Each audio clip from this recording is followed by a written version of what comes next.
Muy buenas tardes. Bienvenidos a Sí o No, el poder de los argumentos.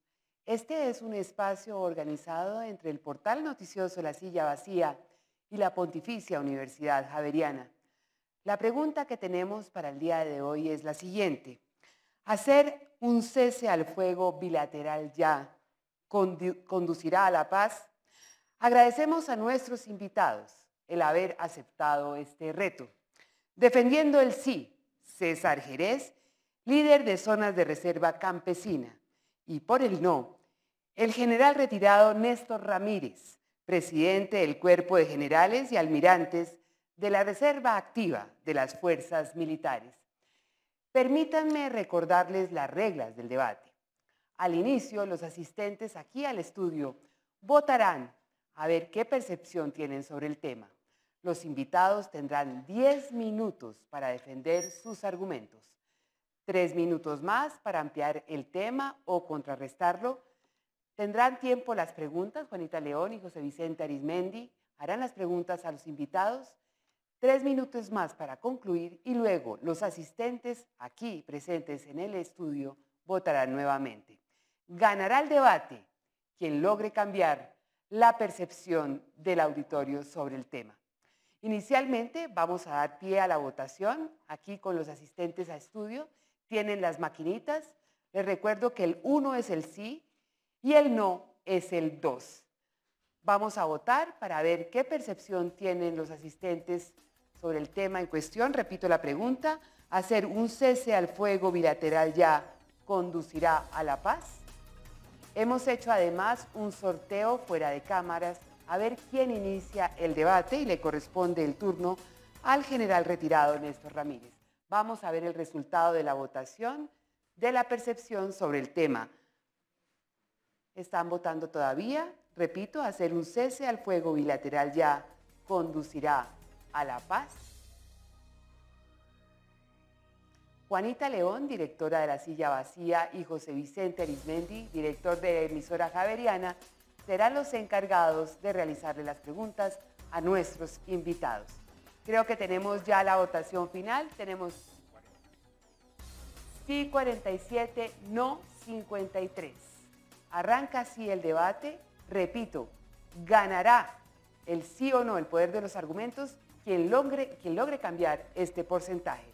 Le doy la palabra al general retirado Néstor Ramírez. Bienvenido y tiene 10 minutos, general, para defender sus argumentos.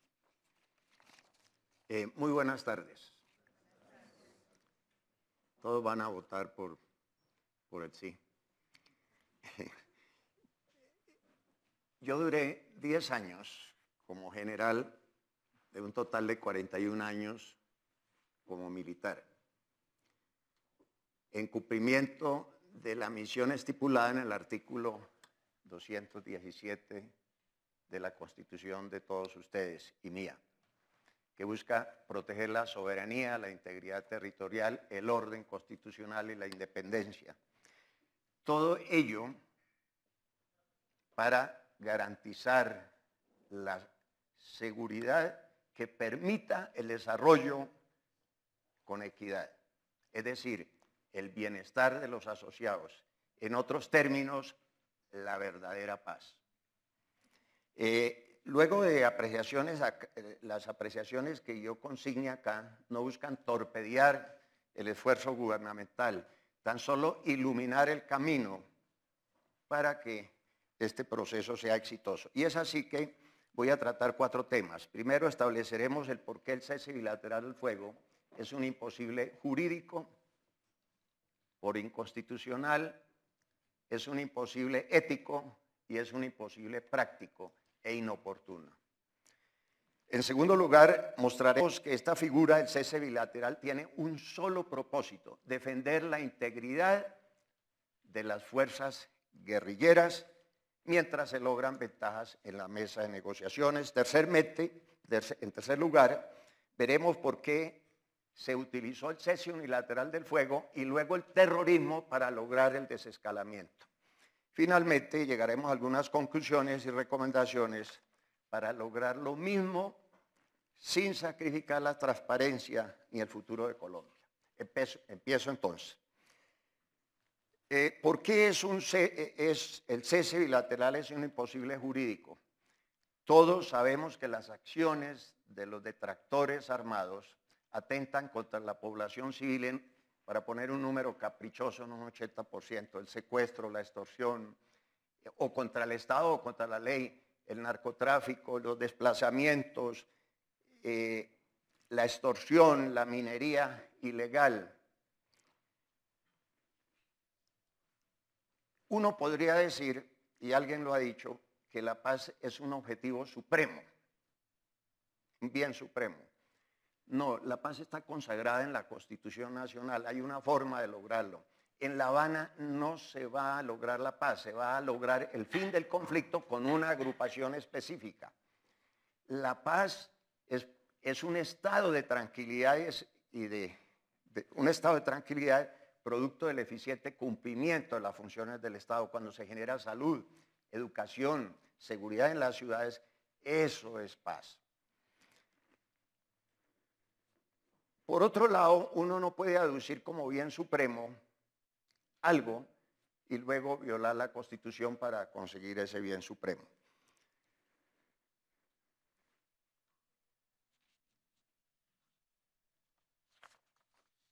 Ahora veamos por qué es un imposible ético.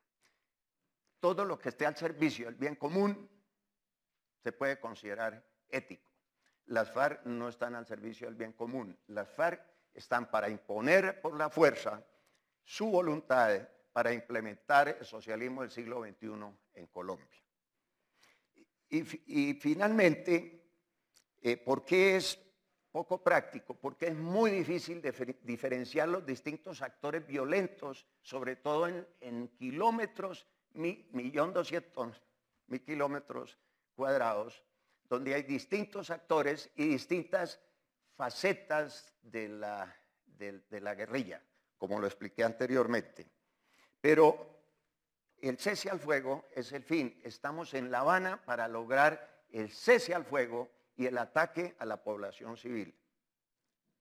No estamos en La Habana para hacer un cese a fuego y lograr las conversaciones. Entonces, aquí habría un contrasentido.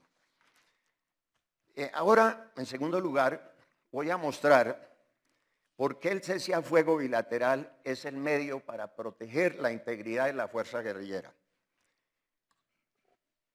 Algo histórico, entre 1964 y 1982, las FARC fueron campesinas. Entre el 82 y el 2009, las FARC acumularon fuerza. Pero ¿qué sucedió en el 2003? En el 2003 las FARC tenían 17.000 hombres. Perdieron en un solo año el 40%. En el segundo año, algo similar. Es decir, en 5 años hubieran desaparecido numéricamente las FARC. Entonces diseñan el plan Renacer de las Masas, se repliegan a 51 áreas bases y dejan actuando células pequeñas de guerrilleros. El ejército cambia la forma de operar y comienza a bombardear esas áreas bases y crea 11 fuerzas de tarea. Y algo sorprendente, ya no se acaban numéricamente, sino se golpean los cabecillas que están en objetivos estratégicos. 95 en 10 años, cabecillas de primero y segundo nivel. Entonces la FARC tiene que tomar una decisión y es ir a negociar a La Habana, esa es la verdad, para no acabarse numéricamente. Luego declaran el cese unilateral del fuego para convencer al gobierno en reciprocidad y luego ejecutan terrorismo. El terrorismo nunca tiene objetivos estratégicos como la toma del poder, pero sí inmediatos. Es por eso que la gente comienza a culpar a la autoridad y esa es la razón por la cual el presidente Santos baja en las encuestas. Leo una parte, abro comillas, dice el plan estratégico de la FARC, el plan Renacer. Con el desarrollo del plan Patriota y la mal llamada política de seguridad democrática, el enemigo ha ganado espacio geográfico por mala utilización de nuestros recursos sociales. También hemos visto afectado el espacio político y social, cierro comillas. Ahora, quiero contarles que las FARC reclutaron en 10 años 30.000 personas y perdieron 40.000 entre muertos, desertores, capturados. Por eso es que bajan de 17.000 a 7.000, hoy tienen 6.000. Abro estas entre comillas. Es así, comillas, en la historia de las guerras de guerrillas se ha demostrado que lo que ha creado un paralelo de negociación obligatorio entre la parte más fuerte es el apoyo aéreo que termina por causar gran daño a la contraparte. Pero también es claro que si se logra golpear parar, los resultados en la balanza se inclinan a favor. Es por ello que inicialmente trataron de importar, cierro comillas, trataron de importar misiles, pero por dificultades cambiaron y se encuentra ahora una solución más económica y práctica que se llama desescalamiento. Para ir finalizando, quiero decirles lo siguiente. El terrorismo, repito, logra sus objetivos y llegamos al desescalamiento. No hay que confundir hostilidades. Hostilidades es un término. Cese bilateral y hostilidad no se puede usar. Es un término del DIH, Derecho Internacional Humanitario, para los conflictos entre estados. El secuestro, la extorsión no es hostilidad. Al contrario, es violatorio del DIH, porque afecta a las personas protegidas, es decir, a todos ustedes. Y para finalizar, como conclusión y recomendaciones, el cese al fuego bilateral antes del acuerdo final no será solución aceptable, ni factible, ni conducente. Tan solo sería facilitar a las FARC ventajas políticas y militares, es decir, la concreción de sus planes, para empezar el plan Renacer. Segundo, el cese al fuego no debería denominarse bilateral. Esto sería colocar en términos de igualdad a un grupo de 6.000 guerrilleros frente a 50 millones de colombianos. Pero además genera controversias, polarizaciones. Yo creo que sería mejor usar un eufemismo. Y para el último punto, una buena alternativa para ser propositivo, no se trata de acabar el proceso. Es que hay una propuesta, sin hacerle propaganda al presidente Uribe, propuso exactamente lo que se va a hacer, estoy seguro que va a terminar por hacerse. Es concentrarse en un sitio con armas. Se soluciona uno de los problemas de La Habana, que no quieren entregar las armas porque ellos van en dirección al poder. Segundo, que comiencen a pagar sus penas. Ya hubieran pagado 3 años tomando whisky las penas. Los dos sin salidas que tiene el proceso de La Habana. Esto sería aceptado por el Tribunal de Roma, sería aceptado por ustedes, sería aceptado por la oposición, el Centro Democrático, obviamente, sería aceptado por el gobierno, tal vez no por las FARC, pero hay que convencer a las FARC, no que entre dos males el menor sea un principio ético, sino por conveniencia. El primer curso de acción, La Habana, no es solucionable porque ellos no piensan pagar cárcel ni entregar las armas. Y el gobierno no puede hacer caso omiso de ello porque se queda sin pueblo. Regresar a la guerrilla es el exterminio total. Le queda una tercera alternativa. El gobierno tiene que convencerlo que el mal menor para ellos y para todos es aceptar esta propuesta. Muchas gracias. Gracias, general. Le corresponde el turno por el sí a César Jerez, líder de Zonas de Reserva Campesina. Tiene 10 minutos para defender su tesis. Bien, primero que todo un cordial saludo lleno de un anhelo de paz del campesinado que yo represento. Yo trabajo con la Asociación Nacional de Zonas de Reserva Campesina desde el año 98. Somos cerca de 70 procesos en el país que vemos en la construcción de las zonas de reserva campesina como una posibilidad de garantizar el derecho al acceso a la tierra, el ejercicio de la territorialidad, incluso la propiedad de las fincas campesinas y de llevar desarrollo rural de la mano de las políticas públicas y obviamente de la inversión social con una nueva institucionalidad que se tendrá que construir en este país. Yo saludo la invitación de Juanita y de la Universidad Javeriana Saludo que el general haya aceptado también la invitación. Yo no lo conocía personalmente. Pienso que este debate y el nombre, el poder de los argumentos, está en el orden del día. Es lo que nos toca hacer de manera civilizada y dialogada para salir de este problema fundamental, estructural, de la sociedad colombiana que está representado en la guerra. La votación de inicio pues, nos da idea del grado de polarización en el que está la sociedad colombiana frente a la paz, frente al tema específico del cese bilateral al fuego. Es muy diciente esa cifra. Ganó inicialmente el no al cese bilateral al fuego. Nosotros, en los campos del país donde trabajamos, consideramos que lo que está en juego y el debate está centrado en dos cosas elementales: la vida o la muerte, el futuro de la sociedad colombiana en su conjunto, un futuro que tiene que ser necesariamente diferente. No podemos partir de la desigualdad, de la polarización y optar por ese camino para que todo siga igual. En este proceso, obviamente hay un gran reto, hay un gran desafío, pero también hay una gran oportunidad para toda la sociedad colombiana. El general acaba de dar unas cifras de bajas, de muertos en combate que son realmente impresionantes, ¿sí? Sin entrar a la discusión de que sean reales o no.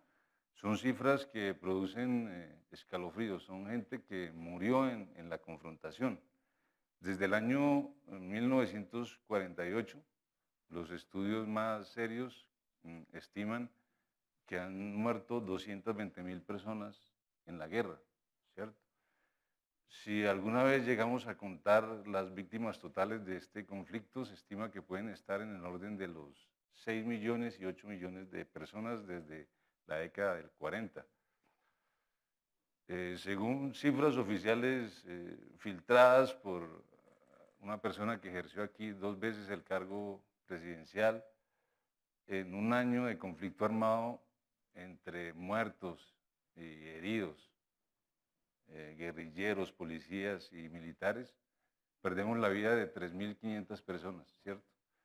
Esas cifras creo que son muy dicientes y entonces en primera medida yo creo que vale decirle sí al cese al fuego bilateral para salvar vidas humanas.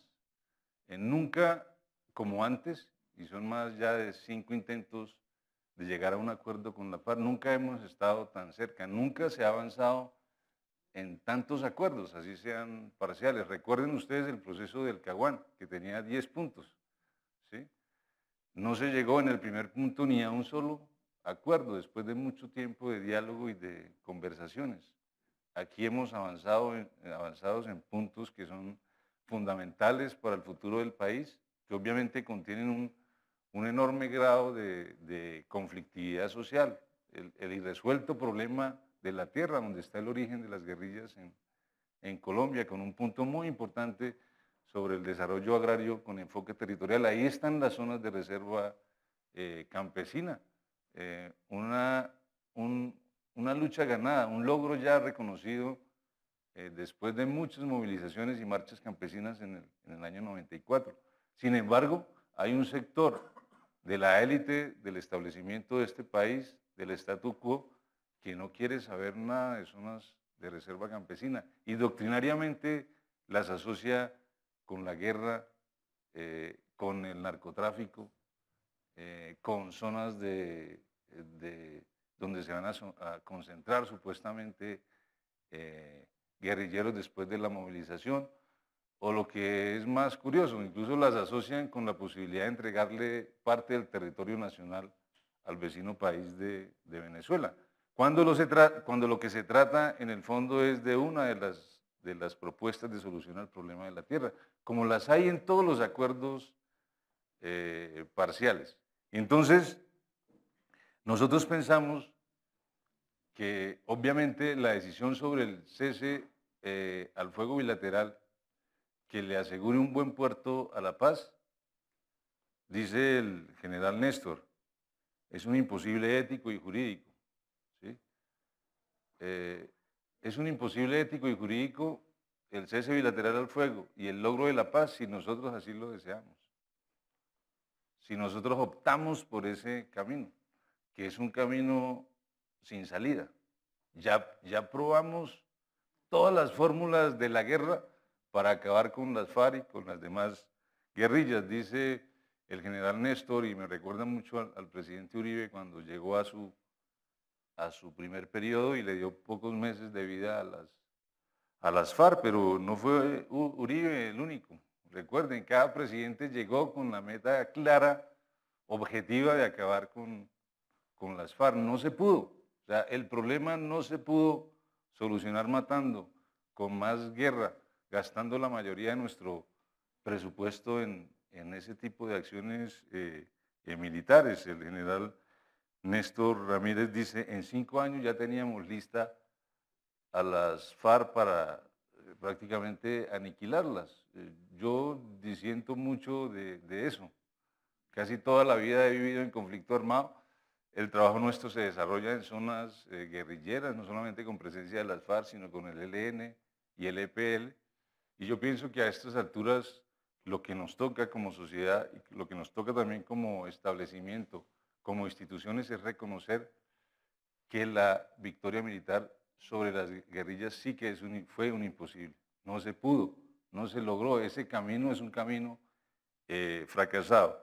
Y entonces, frente a las propuestas del general Néstor Ramírez, que dice que el cese bilateral al fuego es un imposible ético y es un imposible jurídico, lo que hay que decir claramente es que el cese bilateral al fuego es una decisión política.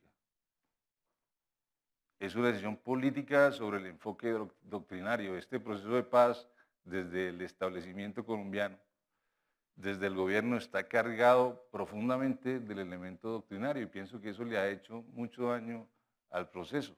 Si vamos a acabar con la guerra, debemos dejar atrás las doctrinas del sector defensa y la doctrina también de la guerrilla frente a la guerra. Las FARC ha reiterado en muchas veces su voluntad de en esta oportunidad firmar un acuerdo e integrarse políticamente. Y ese acuerdo tiene que ser un acuerdo incluyente en lo político, en lo social, en lo económico. No es cierto que solamente se esté negociando en La Habana el final del conflicto armado. Se están negociando puntos que tienen una profunda carga estructural y que podrían representar el inicio hacia la paz, hacia una paz duradera, estructural, sostenible. Así que lo que nos queda a nosotros como sociedad, y pienso que muchos de nosotros estamos en eso, es optar por la defensa de este proceso, exigir procesos con las otras guerrillas, ¿sí? Hay un supuesto también, que es muy militar, entonces dicen, si firman la FARC al ELN, en pocos meses lo aniquilamos. Pienso que esa no debe ser la iniciativa. La iniciativa debe ser a incluir esas guerrillas e iniciar un proceso. Esta sociedad está muy polarizada.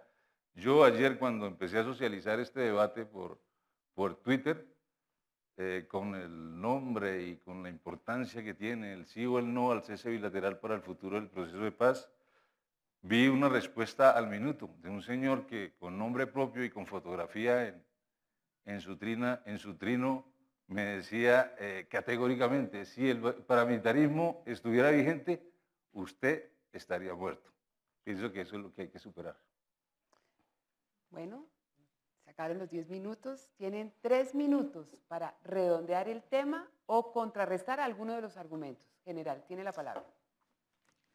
Bueno, aquí tengo el plan Renacer de las FARC. Lo que he dicho es interpretación de Alfonso Cano. Y aquí tengo las estadísticas. Las FARC no se acabaron precisamente por este plan Renacer. Disminuyeron. Pero además se ven obligados a ir a La Habana porque se acaban por sustracción de materia. Se hacen el cálculo ustedes de 20.000, de 40.000 bajas y 30.000 incorporados, quiere decir que están en déficit. Pero además cometen errores de violar 3 principios de Mao, con solo violar uno se pierde la guerra revolucionaria. Entonces es una tabla de salvación. Ahora, quiero aclarar que no estamos atacando el proceso de paz, es importantísimo, es el cómo y cuál es la consecuencia futura. Recuerden que el propósito final es acabar con las actividades delictivas de las FARC y los daños a la fuerza pública, que esas sí son hostilidades, y no al revés, terminar para luego iniciar la conversación. No hay que confundirlo, el fin con los medios. Esos datos numéricos son espantosos, pero hay que mirar cuál es la causa eficiente. No es el Estado que buscó unos señores para meterlos a la cárcel o acabarlos. No, son unos compatriotas que quieren imponer por la fuerza minoritaria unas ideas que el 99% de los colombianos no aceptan. Gracias, eso es todo. César, ¿tienes 3 minutos? Bien, yo pienso que ahorita mismo es fundamental tener mensajes claros hacia la sociedad colombiana por parte del gobierno y por parte de las FARC. Y me refiero frente a este tema del cese bilateral al fuego, frente al foro que hubo ayer en la Universidad del Rosario. Una ambigüedad total por parte del señor Humberto de la Calle. Ahí no se sabe si realmente esa comisión va a llegar a una propuesta clara y concreta de cese bilateral al fuego, o si el gobierno, a través de las condiciones que está poniendo, lo que dice es el cese bilateral al fuego es el punto de llegada. Y pienso que esta ambigüedad es la que ha caracterizado el proceso por parte del gobierno y que le ha acarreado un costo político tan alto al presidente Santos, no solamente en las encuestas. Yo diría que en la calle, en la sociedad, la gente no entiende qué es lo que se está jugando en La Habana. El gobierno se equivocó profundamente al tratar de aislar el proceso. Cuba es una isla, ¿sí? Se equivocó con su estrategia de secretismo, se está equivocando con sus propuestas unilaterales, ¿sí? Difundidas mediáticamente como queriendo coger una ventaja mediática, una estrategia, a mi manera de ver, absurda. Todo el mundo sabe que en un proceso de paz los temas se discuten en la mesa. Y si usted va a condicionar de entrada el cese al fuego a una dejación de armas o a que las FARC acepte un marco jurídico unilateral por parte del gobierno, pues eso va a ser muy, muy difícil. Con eso grafico un poco los errores que ha cometido el gobierno y creo que en estos 4 meses esa contrarreloj que el mismo presidente Santos se puso y que puede terminar convirtiendo en un harakiri, que es una presión de tiempo y de estrategia mediática sobre la contraparte. Pienso que nosotros como sociedad colombiana debemos exigir como un imperativo ético, humano, como una manera de salvar vidas, el cese al fuego bilateral sin condiciones mediáticas que polaricen mucho más la situación y que permitan que esa comisión que empezó a trabajar el tema en La Habana llegue a una solución frente a esta fórmula. El cese bilateral al fuego no es el fin, es un medio, es una manera de propiciar un ambiente sano, saludable, en el camino de la firma de los acuerdos y del logro de la paz. Bueno, y damos inicio a las preguntas a cargo de Juanita León, directora de La Silla Vacía, y José Vicente Arismendi, director de la emisora Javeriana. Adelante, Juanita. Gracias y gracias, general, y gracias, César, por haber aceptado esta invitación. General, yo tengo una pregunta específicamente para cuál es el riesgo militar de aceptar un cese bilateral ya, si va a ser verificado y va a exigir una concentración de los guerrilleros. ¿Cuál es el riesgo militar? ¿Qué es lo que usted cree que ellos pueden hacer mientras están en un cese bilateral que no estén haciendo ya y que por eso sería mejor no hacerlo hasta que se firme la paz? Sí, nuevamente vuelvo, la confusión de medios y fines. Eso que acaba de decir Juanita es la solución del problema. Es que se concentren en un sitio para poder controlar el resto de actividades paralelas como narcotráfico, extorsión, secuestro, desplazamientos, en fin, todas las actividades que se desarrollan contra personas protegidas, que somos todos. Si se hace la concentración, que es la que rechazan ellos, inclusive con armas. Ellos exigen no entregar las armas, con armas. Es más, que comiencen a pagar las penas en la concentración. Es decir, esa es la solución. Yo no sé por qué buscamos alternativas complejas como la cese bilateral del fuego, que es un imposible, como lo dije, en 1.200.000 kilómetros cuadrados diferenciar una autodefensa, guerrilleros que no están con los que sí están, actividades paralelas, sin contar la guerra revolucionaria, porque es que la guerra revolucionaria tiene varios vehículos. La guerrilla son los camiones. Como se vararon los camiones, pasamos a usar aviones. Es la guerra política, cese bilateral del fuego. Y si se vara eso, la guerra jurídica. El Estado ha cometido el error de no enfrentar la guerra revolucionaria, sino enfrentar las fuerzas militares a los camiones. Y por eso pierde el resto. Sería como una especie de empate de perdedores. Entonces, el peligro es que ellos siguen avanzando en dirección a la toma del poder con los otros vehículos y nosotros engolosinados con los camiones parados, que es la guerrilla. Mejor, ¿cuáles serían esos otros vehículos para los que no tienen tanto conocimiento de cómo funciona la guerra? Es que, a ver, Lenin se inventó la combinación de formas de lucha. Uno puede llegar al poder mediante la democracia para destruir la democracia. Eso se llama socialismo del siglo XXI, que es lo que nos quieren importar a Colombia. Pero hay otra forma, la guerra jurídica. Tenemos 7.500, reconociendo que hay delitos que se han cometido, claro, mal llamados falsos positivos.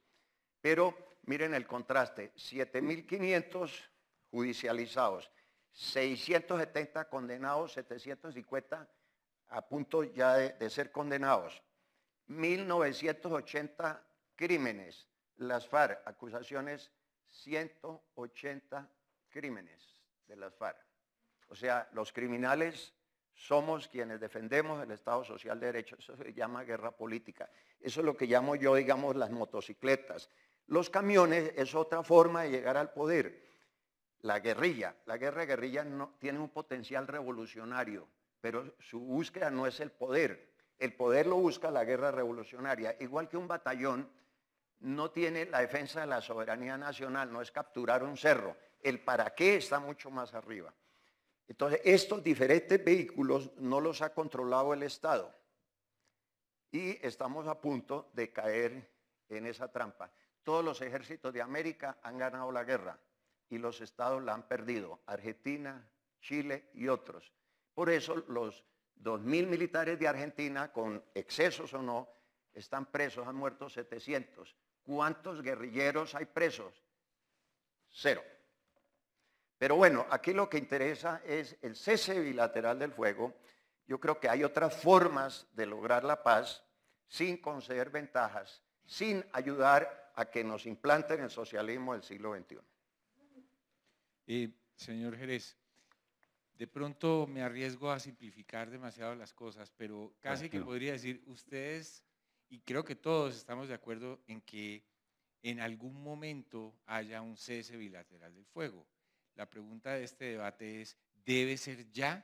¿Usted opina que sí? ¿Por qué tiene que ser ya? ¿Por qué no después?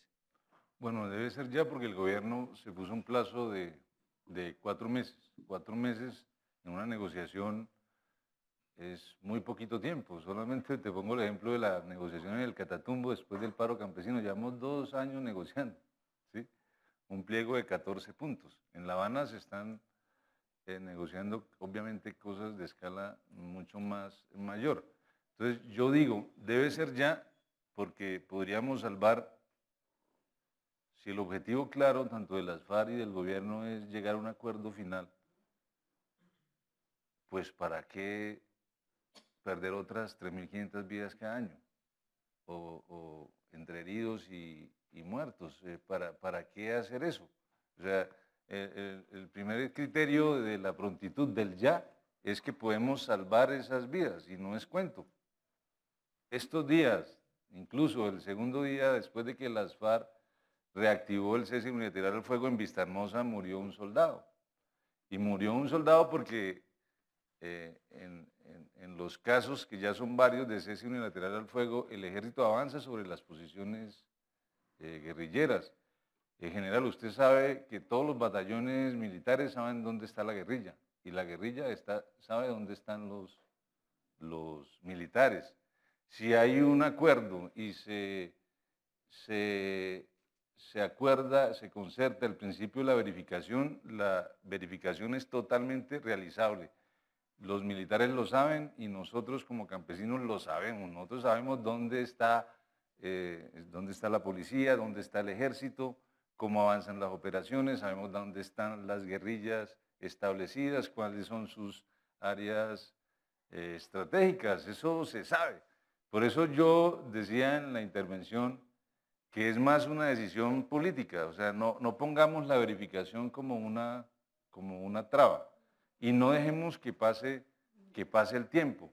En esta situación de cese unilateral, está pasando en estos momentos, por ejemplo, Filogringo, el Catatumbo, avance del ejército, las tropas del general Jerez de la segunda división, que me llama frecuentemente para decir, mira, esta situación está aquí, porque en esas operaciones se violan derechos humanos, se infringen el derecho internacional humanitario. Entonces, si el ejército va sobre las posiciones de la FARC, va a haber muertos. Y ustedes saben el manejo mediático que tienen los muertos acá. Ya hubo una crisis casi que nos lleva a una sin salida con los hechos en el Cauca, totalmente lamentables. 11 soldados muertos. Después un bombardeo en Guapi, donde todavía no se sabe a ciencia cierta cuántos guerrilleros y civiles que estaban ahí cerca del bombardeo murieron. Entonces, el tiempo sí cuenta. El tiempo cuenta como una presión, como una contrarreloj, y si no implementamos una medida que garantice un clima efectivo hacia los acuerdos, pues es un tiempo que corre en contra de la vida y en contra del futuro del proceso de paz. César, si uno sigue este razonamiento... qué pena. Quiero aclarar algo. Este asunto de los muertos ya sucedió en China. El fin del terrorismo, entendemos que primero es que es terrorismo, porque hay 900 definiciones de terrorismo. La más acertada es la de Badró, que dice que es el uso de la violencia o la amenaza de la misma para generar pánico en un conglomerado mayor que la víctima inmediata para obtener unos propósitos, unos objetivos políticos. En la China separaron el pueblo de la autoridad, inculparon la autoridad, luego desvertebraron la sociedad y finalmente viene la promesa de no más de 50 años de guerra, no más muertos. Al día siguiente de aceptar eso comenzó la matanza de 70 millones de personas. Precisamente el terrorismo busca convencer por las buenas o por las malas, es un mensaje, ese es el propósito.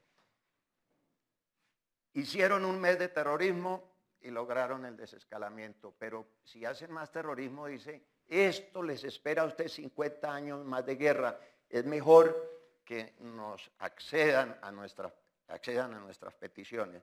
Entonces, esto de los muertos es impactante. ¿Quién es el causante? ¿Cuál es la causa eficiente? Bueno, puede ser la pobreza, pero me refiero en el estadio actual, el agresor es la guerrilla. Los militares y los policías no tienen otra alternativa que cumplir el 217 y el artículo 218 que ustedes diseñaron para ellos. Es que la gente exige, no pide, exige protección. Estamos en unas jugadas, repito, no es fácil entender, para los que llevamos 40 y pico de años caminando, no es tan fácil encontrar los guerrilleros como dice él.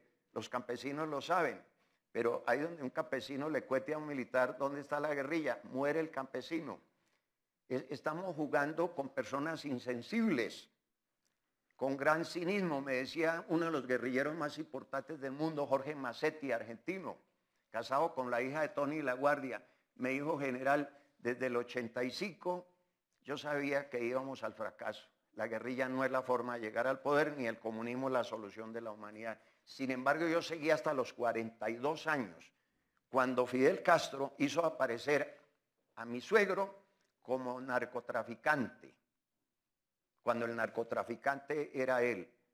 Mi suegro confesó durante un mes por salvar la vida de mi esposa. Yo me fui a España. Ese día se me derrumbó la imagen de Fidel Castro del comunismo, es que vive en España.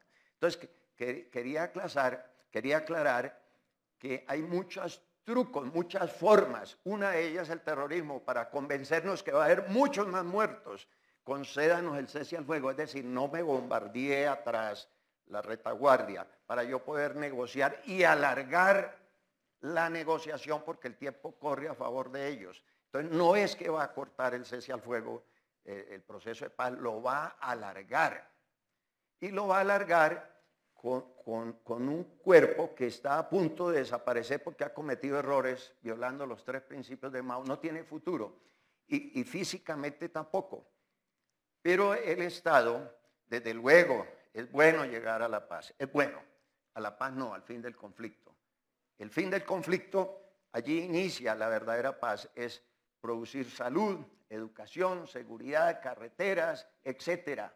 Esa tranquilidad ciudadana se llama paz, no La Habana. Juanita. César, siguiendo con la lógica que expusiste, que hay que detener los muertos, de que las FARC ya dijo que quería firmar un acuerdo de paz, ¿cuál es el problema con concentrarse? Si ya la voluntad política está de que van a firmar la paz, ¿por qué no se concentran y aceleran la llegada a esa firma? ¿Qué se pierde con eso si ellos también saben que el gobierno quiere firmar la paz? Bueno, yo pienso, y es una opinión muy particular, de que las FARC entienden la concentración como confinamiento. Y en un marco de desconfianza hacia el Estado va a ser muy difícil que ellos acepten esa condición. Ya lo han venido proponiendo antes en instancias oficiales, en instancias extraoficiales. Pienso que esa propuesta sería un poco perder el tiempo en la discusión. Yo por eso decía, de entrada, partir en un tema tan delicado que polariza tanto, con condicionamientos tan marcados como el tema de justicia, de desarme, de confinamiento en territorios, dificulta enormemente la llegada hacia la búsqueda de la solución. Yo estoy profundamente convencido de que va a haber cese bilateral al fuego. Si el presidente Santos, con lo que le resta de su capital político, tiene una apuesta definida, con todas las contradicciones que tiene, con esa correlación de fuerzas tan desfavorables, con todo y que no logró consolidar una política de Estado hacia la paz, con todo y que no logró concertar con los medios de comunicación para que sirvieran de parlante, de pedagogía, de socialización del proceso, pienso que puede estar resteando su capital político y hacer una apuesta definitiva. Si hay cese bilateral al fuego, salvamos vidas humanas y se crean condiciones muy oportunas para la firma de los acuerdos que faltan. Es un mensaje de confianza contundente. Ese cese bilateral al fuego es verificable sin necesidad de que la guerrilla se confine en sitios determinados. Nosotros lo sabemos, las fuerzas militares lo saben. El sector defensa tiene que apartarse de su enfoque doctrinario. Estamos en una etapa donde debes primar lo político sobre lo militar. Está comprobado, el general dice que en el cono sur los ejércitos ganaron la guerra, pero los políticos la perdieron nuevamente. En el cono sur lo que hubo fue unas dictaduras y un plan que se llamó el Plan Cóndor, que tuvo un capítulo tardío aquí con el Estatuto de Seguridad y con lo que fue el modelo de paramilitarismo de Estado. Y eso se llama claramente terrorismo de Estado. Nosotros debemos apartarnos de eso. Nosotros debemos llegar a un acuerdo social, a un acuerdo nacional que incluya a todos los sectores sociales y políticos, que le brinde derechos a los sectores sociales históricamente excluidos en este país, que son los que llegaron a las guerrillas. De eso se trata. Por la vía de la exclusión y de la represión no vamos para ningún lado. Es el momento de optar como sociedad colombiana al unísono por la salida política.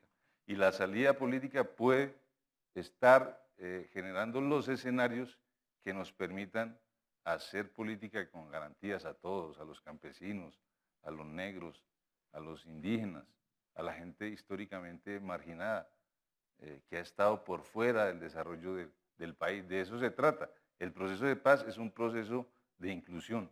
Ya veremos cuando se firme qué va a pasar, pero necesariamente en el horizonte debe estar para todos y todas nosotras una nueva Asamblea Nacional Constituyente, ¿cierto?, que integre esos acuerdos general con las guerrillas, pero que también integre las propuestas de los movimientos sociales colombianos. Si no solucionamos el problema de la tierra, el problema del modelo económico depredador de la naturaleza, el problema de la exclusión política, difícilmente nosotros tendremos futuro como sociedad. José Vicente. General, este país, y en eso no se diferencia de ningún otro país del mundo, vive principalmente en ciudades, en zonas urbanas. ¿Cómo va a ser, cómo afecta esta guerra o un cese bilateral del fuego al campo, que es donde principalmente se libra esa guerra? Es que en gran medida la gente que no vive en el campo pues está opinando, y allí es donde, en las ciudades es donde se vota y se toman las decisiones, el desgaste político está en las ciudades, pero el escenario de la guerra es donde no vive la gente que toma esas decisiones. ¿Cómo siente usted que sería ese impacto? ¿Cómo sería ese futuro de ese campo del que sabemos tan poquito? A ver, nosotros los militares sí vivimos en el campo, ¿no? El 90%. Yo pasé la tercera parte de mi vida militar, 10 años en la selva. En Leticia, en la Brigada Móvil 1, en el Caquetá. Conocemos los problemas reales de Colombia. Yo he pensado que las FARC han sido el obstáculo para la izquierda colombiana. En el imaginario colectivo, la gente asocia a la izquierda con las FARC. Y las FARC tienen una imagen desfavorable el 99% en la mayoría del tiempo, por los atropellos que han cometido contra la población, llevándole la contraria a Mao, que fue el creador de las guerras revolucionarias. Pero bueno, yo pienso que el socialismo del siglo XXI tenía un ideólogo, Heinz Dietrich Stephan, alemán, lleva 40 años viviendo en México, fue el ideólogo de Chávez, y le propuso 4 fundamentos. Chávez en 15 años no pudo implementar ninguno. Democracia participativa y protagónica, organizaciones de base y desarrollismo nacional y regional. El cuarto es acabar la economía de mercado, no se ha dado sino en Cuba medianamente. El vicepresidente de Cuba gana $25. La señora que le hace el aseo también puede ganar $25 si trabaja al mismo tiempo. Pero los 3 que no pudo Chávez implementar, por eso rompe Dietrich Stephan, están tratando de implementarlos en La Habana, que es democracia participativa y protagónica, organizaciones de base, empecemos, la marcha patriótica. ¿Cuál es el desarrollismo regional y nacional? Lo acaba de explicar muy bien, me excusa, César, que ya me está dando el Alzheimer. César lo acaba de explicar muy bien. El desarrollismo son las reservas campesinas, donde hay coltan, oro, coca, y están las 11 áreas bases de ellos, que pretenden, hoy leí un documento de Iván Márquez, que estén bajo su control. El propósito de ellos en La Habana es participación en política por derecho propio, para poder aglutinar masas y adoctrinarlas políticamente, para debilitar el poder central y fortalecer el poder regional que habla César. De tal manera que lo que están haciendo en Cuba es un plan para llegar al poder. No van a llegar al poder. Es que Iván Márquez no me lo imagino de alcalde, pero sí alguien que llega en un caballo como Chávez y promete, como todo populista, casa, beca y carro para las personas bajo el nivel de pobreza y estratos 1 y 2. Es decir, una repetición de Venezuela. Ese caballo de Troya se convierte finalmente en un puente sobre el cual ingresa ese tipo de personas. Entonces, lo que hay es que estar alertas. Sun Tzu decía, conoce al enemigo y conócete a ti mismo, no estarás en problema en ninguna oportunidad. No conoces al enemigo y no te conozcas a ti mismo, estarás en peligro en todas las batallas. Y así sucesivamente, mitad y mitad. Entonces, el propósito de esta charla, el mío, no es destruir el proceso de paz, por favor. Nosotros estamos en guerra para lograr la paz. Ese es el final de los ejércitos, es la paz, no la toma del poder, es la paz. Pero no podemos caer en engaños, en falsedades. Hay que estar alerta, a no ser que uno participe de estas ideas y entonces maravilloso, hagámoslo. Bueno, damos pie ya a los argumentos finales. Tiene la palabra César Jerez, porque inició el general. 3 minutos para redondear el tema o concluir. Vea, general, yo soy de la Marcha Patriótica y qué bueno y saludable que exista la Marcha Patriótica. De eso se trata, de la participación política. Yo vengo liderando las zonas de reserva campesina, como lo decía, en este país desde hace muchos años y eso me ha costado muchos problemas, mucha represión. Desde que llegué a Colombia, después de que regresé de la Unión Soviética de estudiar, he tenido informes de inteligencia toda la vida, ¿sí? Ahora mismo sé que tengo varios. Hay una enorme presión del Ministerio de Defensa para que yo esté en la cárcel y la pregunta que yo me hago y que se hacen los compañeros de la Marcha Patriótica y esas 2000 organizaciones que en todo el país hacen parte de la Marcha Patriótica es ¿qué se saca con eso? General, hay que primero asumir, y sé que la fuerza tiene una enorme formación ahora en derechos humanos. Lo primero que tenemos que hacer es aplicar el principio de distinción, ¿sí? Civiles son civiles, con toda y la carga doctrinaria que tengan las fuerzas militares, y guerrilleros son guerrilleros. No podemos seguir repitiendo el cuento de la guerra jurídica, de las organizaciones sociales como apéndice, de la intervención guerrillera en los territorios del país. No, hay organizaciones sociales por todo el país, juntas de acción comunal, asociaciones, mecanismos de participación política directa que estamos reclamando que se formalicen y que tengan respaldo de las instituciones del Estado. ¿Por qué tiene que ser un delito definir los designios de un territorio donde el Estado no está? ¿Por qué una asamblea tiene que ser entendida como un espacio insurgente? Eso es sumamente grave, general. Tenemos en Colombia 9000 presos políticos. De esos, miles son guerrilleros. No es cierto que aquí no se persiga a la guerrilla. Hay miles de guerrilleros en las cárceles. Usted mismo lo decía, miles de guerrilleros dados de baja. Si hay algo que caracteriza al Estado colombiano en estas décadas de guerra es el grado de represión efectiva sobre las guerrillas. Ahora, que por esa vía a bombardeo se va a acabar el conflicto armado, pues estamos totalmente en desacuerdo. No se va a acabar con bombardeos. Los bombardeos no son el coco de las guerrillas. Frente a una acción militar, las guerrillas siempre asumen una posición que les permita salir bien librados, y por ese camino no vamos a ningún Pereira, como dicen aquí en Colombia. Entonces debemos asumir una postura crítica, todos y todas. Hay una propuesta muy sana que expresó el presidente Gaviria. Todos tenemos responsabilidad en este conflicto y nos está incluyendo a todos, no solamente a los guerrilleros y a los militares y a los policías.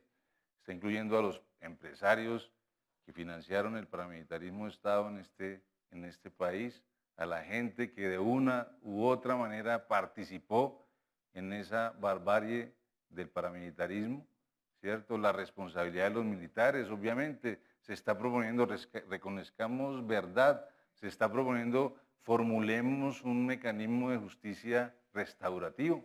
Están escuchando fórmulas, hay asesores del gobierno, hay asesores de las FARC. O sea, nosotros tenemos que salir del debate de la polarización y ser más constructivos. Es imposible pensar que la mayoría de la sociedad colombiana asuma que la solución va a ser más guerra. Eso éticamente no es sostenible, humanamente no es sostenible, amigos y amigas. Construyamos la paz entre todos con fórmulas. Hay fórmulas sobre la mesa en las regiones, los campesinos, los indios, los negros, los trabajadores en las ciudades. Si este país tiene propuestas y agenda, lo que nosotros debemos hacer para garantizar unos cimientos que nos lleven a la paz estable y duradera es incluir esas propuestas. Por la vía de la inclusión no vamos a llegar a la paz. Muchas gracias.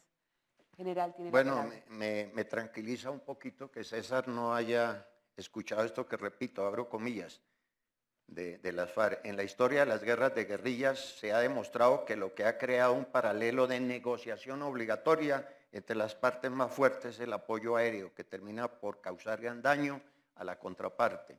Pero también es claro, está hablando Cano, que si se logra golpear este paral, fíjase bien, los resultados en la balanza se inclinan a favor de ellos. Es por ello que inicialmente, bueno, entonces el gran esfuerzo es evitar el bombardeo. Para finalizar, yo les pido excusa por habernos desviado un poquito del tema crucial que es el cese, y diría esto: las conversaciones de Cuba tienen como propósito llegar al fin del conflicto, es decir, a cesar el fuego y las actividades violentas contra la población, y no al revés, cesar el fuego para llegar a conversar. Segundo, el cese al fuego bilateral, en lugar de acortar las negociaciones, le conceden un nuevo aire a las FARC para incrementar sus ventajas políticas e instrumentos para el desarrollo de los tres fundamentos que les mencioné del socialismo del siglo XXI. Tercero, recordemos que las FARC han aprovechado todas las debilidades y oportunidades. No es la primera vez. Los más jóvenes quizás han escuchado 10, los viejos hemos sido objeto de engaño toda la vida. Cuarto, la propuesta, además de ser un imposible constitucional, ético, práctico e inoportuno, enmascara las verdaderas intenciones de los detractores armados de la realidad sin salida de La Habana. Es que no van a entregar las armas, no van a aceptar el marco jurídico y quieren participación en política. Esto trata de enmascararlo. Otro punto, los colombianos nos exigen, no están rogando, exigen protección hasta el momento en que las FARC decidan el cese definitivo de sus actividades depredadoras. Pero lo más interesante, para no parecer como enemigo de la paz, por favor, hay que sensibilizar la solución, y Juanita lo acaba de preguntar, la solución la dio el presidente Uribe, independientemente si uno es amigo de Uribe o no.